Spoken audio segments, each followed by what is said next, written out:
Caracterizado o marxismo como cultura, é necessário dar mais precisão ao diagnóstico por meio de algumas diferenças específicas. O marxismo não é um processo cultural autônomo, mas uma transmutação ocorrida no seio do movimento revolucionário mundial, que àquela altura já tinha uma tradição centenária e uma identidade definida, ao ponto de ser popularmente designado pela simples expressão movimento ou a causa, malgrado a coexistência, nele, de uma infinidade de correntes e subcorrentes em disputa. O Manifesto Comunista de 1848 apresenta-se como superação e absorção desse movimento desordenado numa totalidade superior. Daí por diante, as relações entre o marxismo e as demais correntes revolucionárias foram as do patrão com seus empregados, que a seu capricho ele convoca, demite, expulsa ou chama de volta. Foi assim que ele pôde condenar como revolta pequeno-burguesa os protestos existenciais de ordem sexual ou impugnar o nacionalismo como o pior inimigo da revolução proletária, e logo em seguida convocar um e outro para que servissem sob suas fileiras.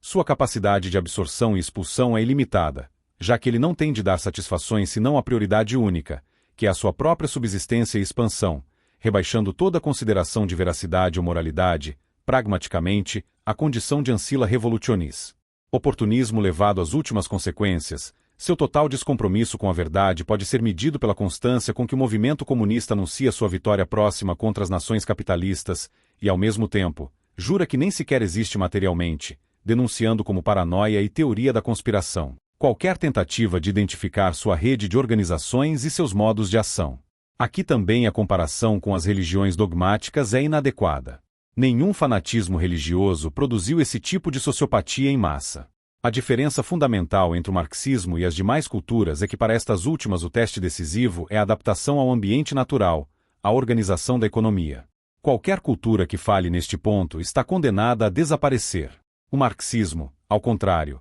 cujo completo fracasso econômico em todas as nações que dominou são notórios, valendo lembrar que nenhuma organização econômica jamais conseguiu matar de fome 10 milhões de pessoas de uma só vez, como grande salto para a frente da agricultura chinesa, parece tirar desse resultado as mais extraordinárias vantagens, crescendo em prestígio e força política quanto mais se torna frágil e dependente da ajuda dos países capitalistas. Sua incapacidade de explorar eficazmente um território, comparada à brutal eficiência no expandir-se dentro do território alheio, mostra que o marxismo não existe como cultura em sentido pleno, capaz de afirmar seu valor contra a resistência do ambiente material, mas apenas como subcultura parasita incrustada numa sociedade que ele não criou e com a qual não pode competir. Subcultura parasita da cultura ocidental moderna, o marxismo não é capaz de substituí-la, mas é capaz de enfraquecê-la e levá-la à morte. O parasita, porém, não pode subsistir fora do corpo que explora, e a debilitação do organismo hospedeiro dá margem à ascensão de uma outra cultura concorrente, a islâmica,